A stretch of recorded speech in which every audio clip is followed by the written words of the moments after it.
오늘 같이 봉독하실 하나님 말씀은 이제 요셉 이야기 우리 마지막 부분 보기 원하는데 창세기 50장 15절에서 21절까지 말씀을 봉독하는데 제가 창세기 50장 15절을 읽고요 21절까지 한 절씩 교독하도록 하겠습니다.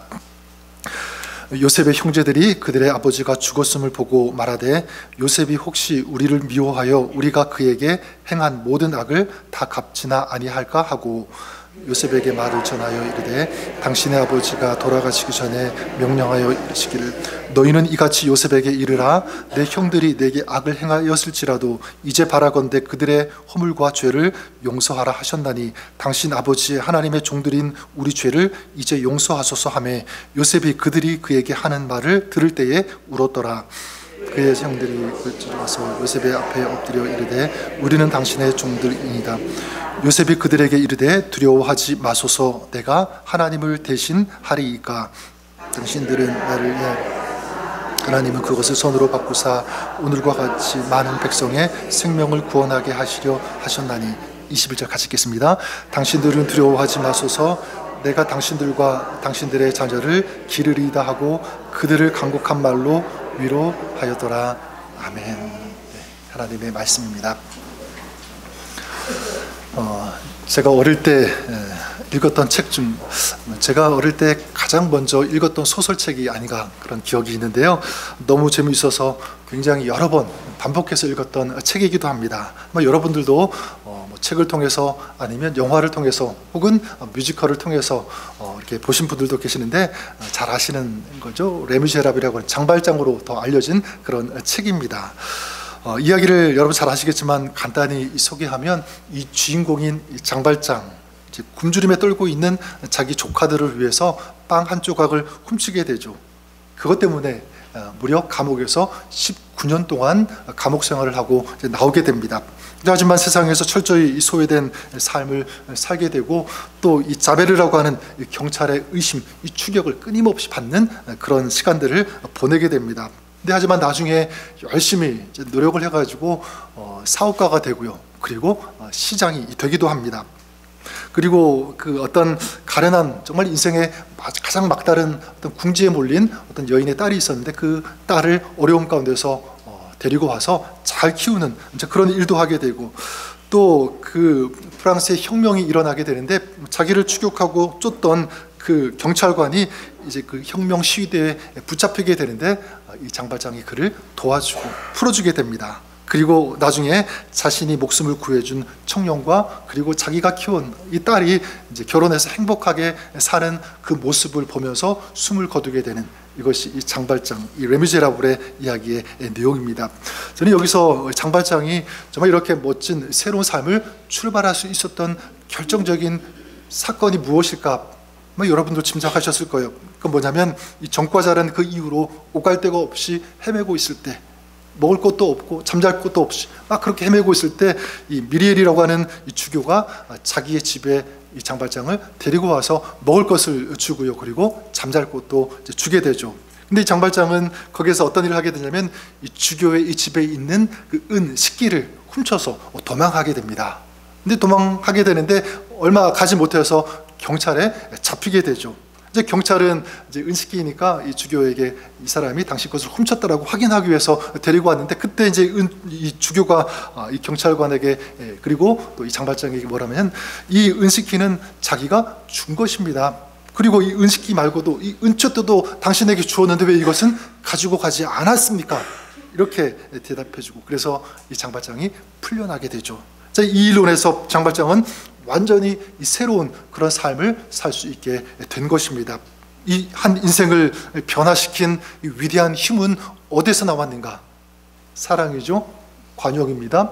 용서에서 나온 줄 믿습니다. 그래서 오늘 우리가 읽은 이 말씀, 이 요셉의 마지막 이 결론과 같은 그런 이야기, 이 17세 애굽의 형들에 의해서 팔려와서 나중에 누가 되었습니까? 애굽의 총리가 됐죠. 그 이후로 이제 9년이 지난 다음에 자기를 판 형들을 다시 만나게 되고요. 이제 가족들을 초청해가지고 애굽에서 함께 사는 그런 시간들이 이어졌습니다. 자, 그런데 야곱이 이제 아버지 야곱이 세상을 떠나게 되었을 때 형들 마음에 무엇이 찾아왔냐면 불안이 찾아왔습니다.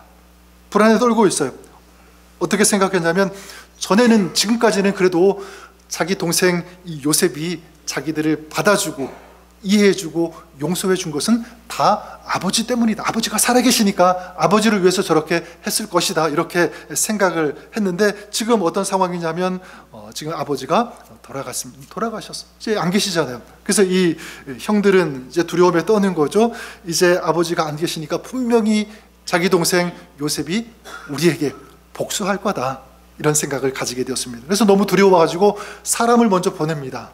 사람을 먼저 보내서 얘기합니다. 뭐라고 얘기하냐면, 전에 아버지께서 너에게 얘기한 대로 너의 형들이 너에게 악을 행하였을지라도 그들의 허물과 죄를 용서하라 하지 않았느냐. 이제 너의 아버지 하나님의 종들인 우리 죄를 용서해 달라, 이렇게 간절히 요청을 하게 되죠. 그런데 그렇게 보내고도 마음이 놓이지가 않았습니다. 계속 불안한 거예요. 그래서 이 형들이 어떻게 하냐면 직접 이 요셉에게 찾아오게 되고, 요셉을 만나서 요셉에게 엎드리고, 자기들은 당신의 요셉의 종이다, 이렇게 말하면서 용서를 구하는, 이게 오늘 이 말씀의 내용입니다. 자, 그때 요셉이 어떻게 하냐면 17절 끝에 이렇게 말씀하고 있죠. 요셉이 그들이 그에게 하는 말을 들을 때에 어떻게 하였더라? 울었더라, 이렇게 말씀하고 있습니다. 요셉이 울었다, 울은 거예요. 울었다는 것은 뭐냐면, 이제 사실 울어야 될 사람들은 형들이죠. 그런데 요셉이 운 거예요. 그건 요셉의 진심을 보여주는 것입니다. 당신들을 다 용서하겠다, 아무 걱정하지 말아라, 두려워하지 마라, 이런 메시지를 주고 있는 것이죠. 그러면서 이제 형들의 후손까지도 내가 맡아서 기르겠다, 이런 약속까지 형들에게 하면서 형들을 위로하는 그 모습을 보여주고 있는 것입니다. 저는 이 요셉의 이 모습 이야기를 보면서 누가 생각이 나냐면 예수님 생각이 났어요. 예수님의 모습. 그래서 이 요셉은 많은 성서학자들이 구약에 나오는 예수님을 상징되는 그런 인물이 요셉이다, 이렇게 해석을 하는데, 저도 거기에 동의합니다. 이유가 있어요. 어떤 이유 때문이냐면, 먼저는 예수님과 요셉 공통적으로 아버지의 사랑을 받았다는 것, 이것입니다. 요셉은 야곱의 사랑받는 아들이었죠. 예수님도 마찬가지예요. 예수님께서 처음 사역 이제 시작하실 때 하나님께서 어떤 말씀을 주시냐면 내 사랑하는 아들이라 라는 말씀을 예수님에게 주셨습니다. 이런 공통점이 있고, 또 한 가지는 뭐냐면 배신을 당했다라고 하는 공통점이 있습니다. 요셉은 형들에게 팔렸죠. 예수님도 가룟 유다에게 은 30에 팔리는 이런 공통점. 그리고 마지막 또 한 가지 공통점을 찾는다면 그것은요, 이 고난을 통해서 구원자로서의 역할을 했다. 그리고 마지막 존귀와 영광을 받는 그런 자리에 올랐다라고 하는 이런 공통점이 있습니다. 요셉은 우리가 아는 것처럼 이 애굽에 와서 노예로 살다가 또 감옥에도 갔지만 결국 마지막에 어디 올랐습니까? 애굽의 총리 자리에 오르게 되죠. 그리고 이스라엘 동족과 그리고 주변 나라들이 기근에 시달리고 있을 때 창고를 열어서 그들을 먹였어요. 그들을 구원하고 살린 것입니다. 그런 의미에서 예수님도 마찬가지죠.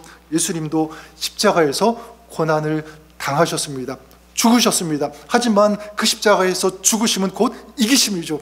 모든 어둠의 권세들, 악의 세력들을 십자가에서 물리치시고 이기시고 우리들에게 영원한 생명, 구원을 허락해 주신 줄 믿습니다. 그래서 부활하신 후에 하나님 우편 보좌 영광의 자리에 오르셨다, 성경은 말씀하고 있습니다. 그래서 찬송과 존귀와 영광을 받으시는 그 자리에 앉아 계시는 예수님에 대해서 이 요한계시록 5장 13절은 이렇게 말씀하세요. 하늘과 땅과 아래와 바다 위에 있는 모든 피조물이 이르되 보좌에 앉으신 이와 어린 양에게 찬송과 영광과 존귀와 권세를 받으실 그분에게 세색토록 영광을 돌릴지어다, 이런 찬양, 이런 노래가 요한계시록 5장에 담겨 있습니다.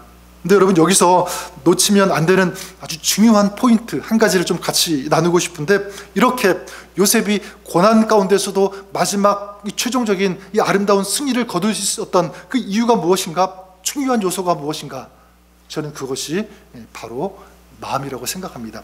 어떤 마음을 가졌냐면 바로 긍휼히 여기는 마음, 용서하는 마음을 가졌다라고 하는 것.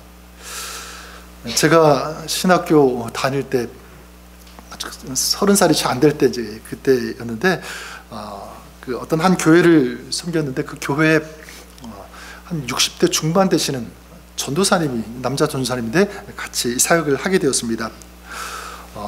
뭐 제가 30대가 아직 안 되었으니까 뭐 60대 중반 되신 분 굉장히 어른 같아 보이고 이제 그런 이제 분이죠. 조금 이제 어려운 이제 그런 분이기도 했는데, 한 번은 저와 이제 같이 사역하던 젊은 전도사님들이 교회 오피스를 청소했어요. 열심히 청소하고 기왕이면 좀 이 가구들, 의자, 이 책상들을 좀 위치를 바꾸어 봤으면 좋겠다, 이제 그런 마음을 가지고 책상을 여기저기 이렇게 좀 바꾸고 이렇게 옮겼어요. 그래서 제가 이제 어떤 마음을 가졌냐면, 전도사님도 마찬가지, 같이 있지는 못했지만 그 어르신, 그 전도사님께서도 이 좀 청소가 되어지고 자리가 바뀐 것을 보면 너무 좋아하실 거야, 이런 생각을 가졌어요. 근데 이제 그분이 오피스에 나중에 들어오셨는데 얼굴이 확 일그러지신 거예요. 그리고 목소리가 높아지기 시작하고, 내가 언제 이거 옮기려고 했느냐, 그리고 다시 원위치 시켜라, 이렇게 크게 말하시는 것이었는데, 저는 그걸 듣고 굉장히 당황했죠. 뿐만 아니라 같이 청소했던 그 전도사님도 마찬가지겠죠. 그리고 조금 이해가 되지 않았어요. 아니, 열심히 청소했는데, 이렇게 자리 잘 정돈해 줬는데 어떻게 저렇게 반응하시지? 그런데 나중에 얼마 후에 그분이 충분히 그러실 수 있었다는 것을 알게 되었습니다. 어떤 일이 있었냐면, 그분이요, 과거에 이제 전도사님이 되시기 전에 이제 직장 생활을 하셨는데, 어떤 오해 때문에, 이분이 잘못한 것도 아닌데 어떤 일 때문에 오해를 받아가지고 이 직장을 그만두게 되신 거예요. 근데 그 직장에서 아주 좀 뭐랄까, 그렇게 하면 안 되는데 그 의자를, 그 책상을, 그분의 것을 완전히 치워버린 거예요. 그만두라고. 이런 아픔, 이런 상처가 있으셨던 거죠. 그래서 책상이 조금만 움직여지는 거에 대해서 굉장히 민감하셨다는 거예요. 그런 게 이제 그 마음의 상처가 나왔던 거죠. 저는 그것을 알고 굉장히 죄송했습니다. 그걸 좀 미리 알았더라면 그러지 않았을 텐데, 이제 그런 생각. 그리고 또 한편으로는 참 안타까움도 있었습니다. 얼마나 마음의 상처가 컸으면 지금까지 저것 때문에 아파하실까, 힘들어하실까, 좀 잘 치유되었으면 얼마나 좋았을까, 이런 생각이었습니다. 근데 여러분, 요셉도 그럴 수 있고 지금 어쩌면 우리도 그럴 수 있다라는 그런 생각을 해보게 됩니다. 여러분, 과거의 아픈 그 시간에서 아직 벗어나지 못하고 있는 그런 사람들 있을 수 있습니다.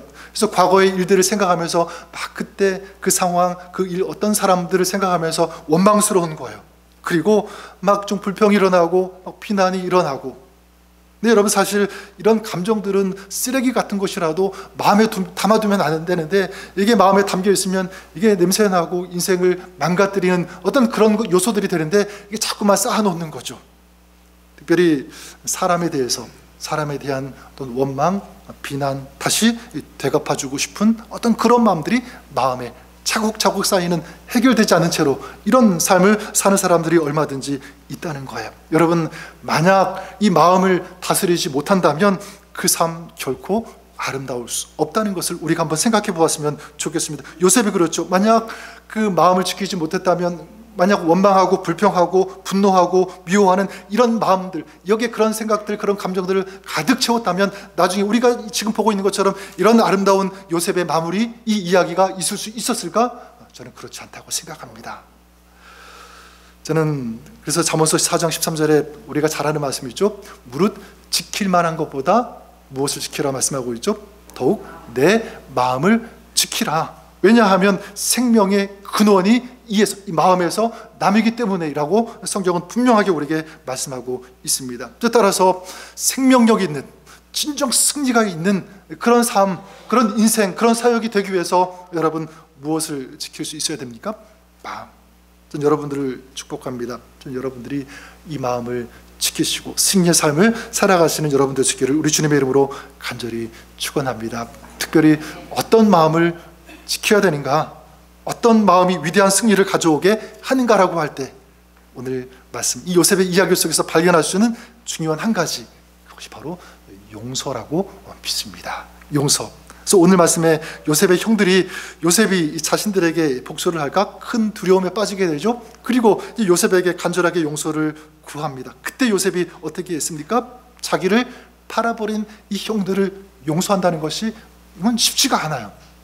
자, 그런데 이 요셉은 형들을 용서했습니다. 그리고 눈물을 흘리면서 정말 진심으로 이 형들을 용서하는 이 모습, 이것이 오늘 말씀인데, 저는 그런 의미에서 2024년 이제 얼마 남지 않았죠? 3주 정도 남았나요? 얼마 남지 않았는데, 저는 여러분들을 축복하고 또 여러분들에게 이런 도전을 드리고 싶어요. 여러분들이 2024년 정말 아름답게 은혜롭게 잘 마무리하시는 그런 여러분 될 수 있기를 바랍니다. 기왕이면 승리하는 한 해로 여러분들이 2022년 마침표를 찍으시는 여러분 될 수 있기를 주님의 이름으로 간절히 축원합니다. 2024년 뿐이겠습니까? 여러분의 평생의 삶, 마지막 그때 승리의 마침표가 찍어주시는 그런 삶이 될 수 있기를 전 여러분들을 축복합니다. 그러기 위해서 여러분 가져야 될 마음이 있습니다. 그게 뭐냐면 바로 용서하는 마음. 용서하는 마음. 누구를 향해서 두 가지. 첫 번째는요, 다른 사람, 어떤 누군가를 향해서 이 마음을 가져야 된다. 그리고 그렇게 해야 된다라는 사실입니다. 내가 아직 용서하지 못하는 사람 있을 수 있겠죠. 내가 아직도 품지 못하고 있는 그런 사람, 아직 용서가 안 되는 그런 일들 있을 거예요. 그런데 여러분, 그것을 아직 그대로 가지고 있다면 결코 그 사람은 승리할 수 없을 것입니다. 만약 요셉의 그 이야기 마찬가지죠. 요셉의 이야기가 승리로 끝날 수 있었던 것, 이 용서가 있었기 때문에 이렇게 아름다울 수 있었다는 것을 우리가 기억해 볼 필요가 있는 것입니다. 또한 이 용서의 이 대상은요, 물론 다른 사람일 수 있지만, 다른 어떤 일들 대상일 수도 있지만, 또 누가 될 수 있냐면 자기 자신이 용서의 대상이 될 수 있다는 것입니다. 그래서 자기 자신을 끊임없이 용서하지 못하고 스스로 자책하면서 죄책감을 가지고 스스로를 비난하면서 그렇게 살아가는 사람들이 의외로 많이 있다는 것을 보게 됩니다. 어떤 실수한 것 때문에 계속 후회해요. 자책합니다. 그리고 곱씹습니다. 내가 다르게 그때 행동했어야 되는데 왜 그렇게 했을까? 그러니까 계속 이런 질문을 가지고 나는 이제 도저히 안 돼. 자기 자신을 포기하고 나는 이제 사랑받을 자격이 없어. 뭐 이런 마음, 계속 이것을 반복하면서 생각하는 그런 모습들. 여러분, 자기 자신을 용서하지 못하면요, 그 사람은 긍정적인 아름다운 미래로 나아갈 수 없습니다. 반대로 자기를 용납할 수 있을 때, 용서할 수 있을 때 그 사람에게는 아름다운 미래가 보장되어지고 그 승리를 향해서 달려갈 수 있는 그 힘과 능력과 용기가 생기는 줄 믿습니다. 여러분들을 축복합니다. 여러분, 아직 내가 2024년 이제 마지막 끝나가는데 아직도 내가 용서하지 못하는 사람이 있습니까? 품지 못하는 그런 사람이 있습니까? 여러분, 용서하시고 용서를 선포하시고 또 자기 자신에게도 마찬가지 자기 자신에게 용서를 선포하는, 그렇게 승리하는 여러분 되시기를 주님의 이름으로 간절히 축원합니다. 그러면 우리가 한 가지 이런 질문을 해볼 수가 있는데, 그러면 왜 용서해야 하는가? 왜 용서가 필요한가라는 거예요. 몇 가지 이유가 있습니다. 첫 번째는 용서는 먼저 하나님의 명령이기 때문에 그렇습니다. 하나님의 명령. 마태복음 18장에 보면 베드로가 예수님께 이런 질문을 해요. 주님, 형제가 만약 내게 범죄하면 몇 번이나 용서할 수 있을까요? 몇 번이나 용서할까요? 7번이면 충분합니까? 이렇게 대답했습니다. 아마 7번이면 그래 충분해, 이런 대답을 듣기 원했을 수도 있을 거예요. 그때 예수님께서 뭐라고 대답하십니까? 뭐라고 말씀하냐면 7번뿐 아니라 7번을 70번까지 할지니라. 7번을 70번씩. 벌써 곱하기 하시는 분들이 계시는데 곱하기가 아니에요. 이거 무한대로 하라는 거예요. 무한대로. 여러분, 이 예수님은 우리들에게 이렇게 반복적으로 계속적으로 용서하라고 하시는 것일까? 여러분, 용서는 선택의 문제가 아니라는 것입니다. 용서는 선택하고 말고가 아니라 이 용서는요, 하나님의 뜻을 실천하는, 실행하는 것이다. 정말 하나님의 그 뜻에 순종하는 삶인지 아닌지를 잘 보여주고 있는, 그것이 용서하는 것인지 아닌지. 그래서 계속 반복적으로 끊임없이 용서하라고 하는 것이 주님의 가르침이죠. 또한 두 번째로 용서해야 되는 그 이유는 무엇이냐면 내가 용서를 받았기 때문에. 용서받았기 때문에. 매년 연말이면 이 교단마다 막 교단 총회 이런 것들을 많이 하게 되는데 어떤 문제를 가지고 이슈를 가지고 막 그 교단에서 막 왈가불가 논쟁이 벌어졌다고 합니다. 그러니까 이게 열띤 논쟁이 벌어짐에도 불구하고 답이 안 나오니까 해결 안 되니까 이제 견딜 수 없었던 어떤 젊은 목사님이 이렇게 그 의장에게 외쳤대요. 의장님, 우리 법대로 합시다. 법대로. 그때 이제 그 연로하신 그 의장 목사님이 그 젊은 목사님에게 이렇게 얘기했다고 합니다. 젊은 목사님, 법대로 하면 우리는 이미 다 죽어서 지옥에 있을 것입니다. 그랬다는 거예요. 맞죠? 여러분, 법대로 하면 우리는 죽어야 됩니다. 하지만 우리는 법이 아니라 하나님의 은혜로 구속받고 은혜 받고 하나님의 자녀가 된 줄 믿습니다. 뭐가 작동하는 거죠? 하나님의 은혜, 하나님의 용서하심, 그 긍휼하심이 작동되어지니까 우리가 그런 존재가 되었다는 사실입니다. 그래서 에베소서 4장 32절에 보면 이렇게 말씀합니다. 서로 인자하게 하며 불쌍히 여기며 서로 용서하기를 하나님이 그리스도 안에서 너희를 용서하심과 같이 하라. 용서하라고 하면서 무작정 용서하라고 하지 않고 너희를 용서하신 그 하나님 같이, 그 하나님의 용서하심 같이 너희도 어떻게 하라는 거예요? 용서하라고 하는 것입니다.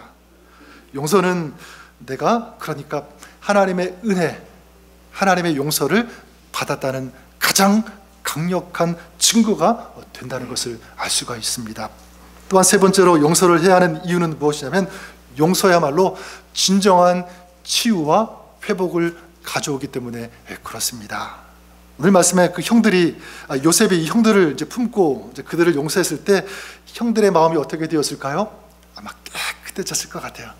그동안은 그래도 용서받았다고 생각했지만 여전히 이 불안함, 어떤 이 염려라고 하는 이 찌꺼기가 여전히 이 가슴에 남아있고요. 그게 자꾸 냄새로 이 피어오르게 되고 삶을 고단하게 하고 어렵게 하고 막 그런 시간들 보내오지 않았겠습니까? 그런데 요셉이 용서하는 순간 어떻게 되었을까요? 그 불안이라고 하는 그 노예에서 완전히 해방되었을 거예요. 참된 자유를 얻었을 것입니다. 이제 모든 것이 다 해결되었구나라고 하는 그런 생각, 그런 마음을 가지고 아마 환호성을 질렀을 것입니다. 그리고 이 가족 관계도 어떻게 되죠? 더 끈끈해지고 단단해졌을 거라고 생각합니다. 요셉도 마찬가지예요. 그런 형들의 그 모습을 보는 요셉의 마음은 어땠을까요?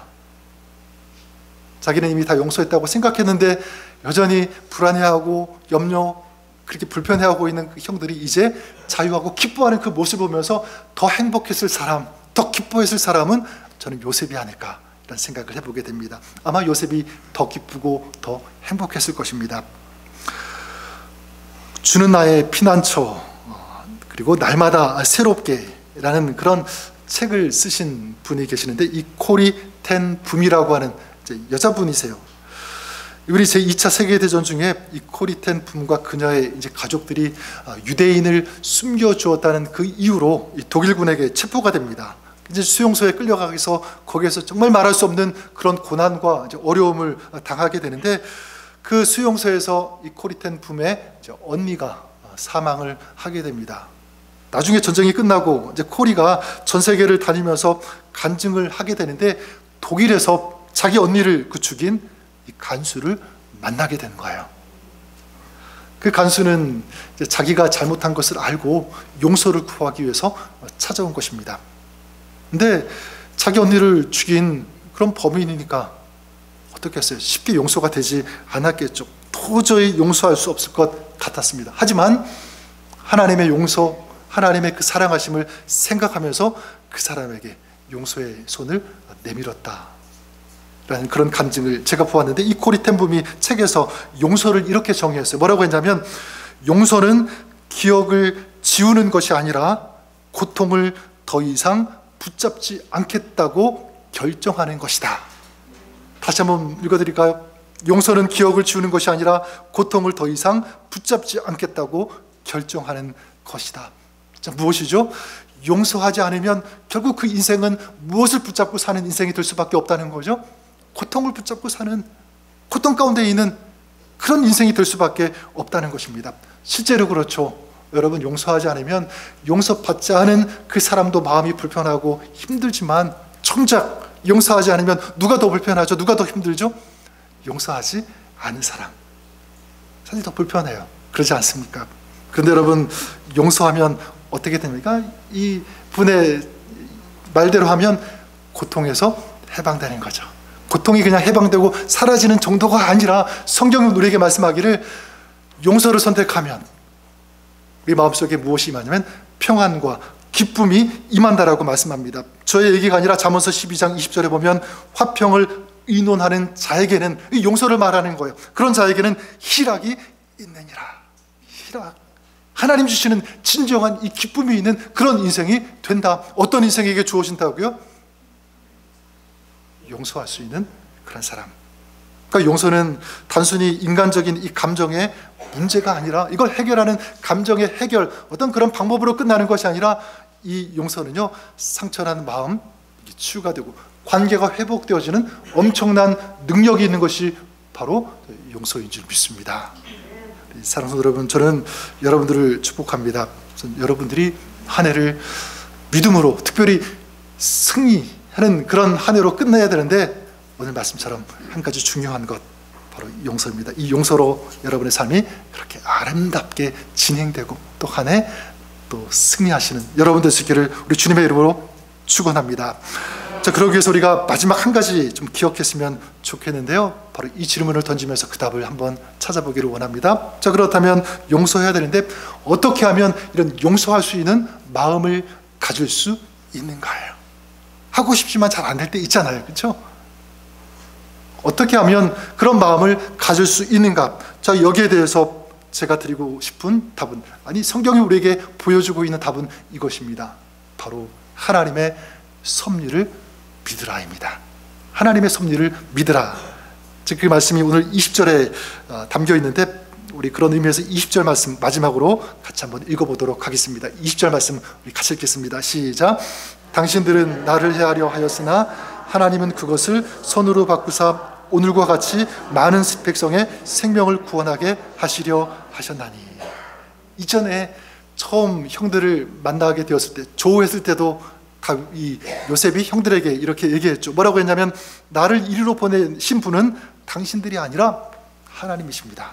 하나님이 나를 바로에게 아버지로 삼으시고 그 온 집의 주로 삼으셨고 애굽 온 땅을 통치할 수 있도록 인도해 주셨습니다. 이런 고백을 했습니다. 여러분, 놀랍지 않으세요? 지금 당장 눈에 보이는 사람들은 누굴까요? 형들이에요. 자기를 팔았으니까, 자기를 여기까지 오게 했으니까 형들이 이렇게 했습니다. 근데 여러분, 지금 요셉은 형들만 보고 있는 것이 아니라 이 형들 뒤에서 이 모든 것들을 주관하시고 섭리하시고 다스리시고 인도하시는 누구를 보고 있는 거죠? 하나님을 보고 있는 거죠. 하나님을. 형들에 의해서 팔린 것, 감옥에 들어간 것, 애굽의 총리가 된 것, 다 누가 하신 것? 하나님께서 하신 것이다. 하나님께서 하셨다. 하나님의 섭리를 믿는 것입니다. 섭리를 믿는다는 것은 무엇이냐면, 하나님께서 지금도 나를 위해 일하신다라고 하는 것을 믿는, 이것이 바로 저는 섭리를 믿는, 하나님의 섭리 신앙이라고 믿습니다. 자, 이런 믿음이 있으니까, 이런 하나님을 믿으니까 형들을 비난하지 않죠.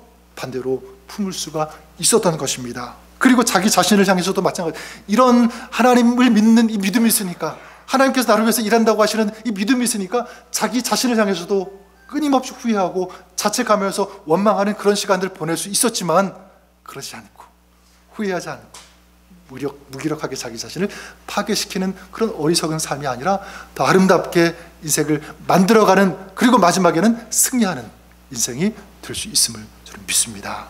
여러분, 그래요. 나를 위해 일하시는 하나님을 믿는 사람, 그 하나님을 신뢰하는 사람, 그 사람은 다른 환경, 다른 사람 비난하지 않고 원망하지 않습니다. 자기 자신을 향해서도 좀 부정적으로 생각하지 않는다고 생각해요. 왜냐하면 다른 이유가 아니라 누구 때문이죠? 하나님 때문에. 하나님이 계시니까. 요셉의 인생을 섭리하시고 그를 위해서 일하신 하나님, 그 하나님은 오늘 저 여러분 우리의 하나님이심을 믿습니다. 하나님은 지금도 우리의 삶에 역사하시고 섭리하시고 우리를 인도해 주시는 줄 믿습니다. 우리 아까 찬양했던 것처럼 주는 선하신 내 목자, 주님이 우리의 목자가 되어주셔서 지금도 우리를 이끌어 주시고 인도해 주시고 먹여 주시고 보호해 주시는 하나님. 그래서 이사야 말씀에 두려워 말라 내가 너와 함께 함이니라. 놀라지 마라. 나는 내 하나님이 됨이니라. 내가 너를 굳세게 하리라. 참으로 너를 도와주리라. 참으로 의로운 내 오른손으로 너를 지키리라.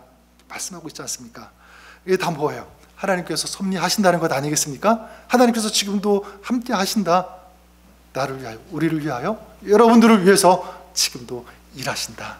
하나님은 우리에게 말씀하시는 줄 믿습니다. 오늘도 우리와 함께 하시고 우리를 굳세게 하시고 우리를 도와주시면서 우리를 위해서 오늘도 일하시는 그 하나님을 믿는 이 신앙, 이 믿음을 가지고 나아가시는, 달려가시는 또 이 마음과 이 믿음을 가지고 용서하고 사랑을 베풀고 마침내 승리하는 올 한 해 여러분의 인생이 그렇게 될 수 있기를 우리 주님의 이름으로 간절히 축원합니다.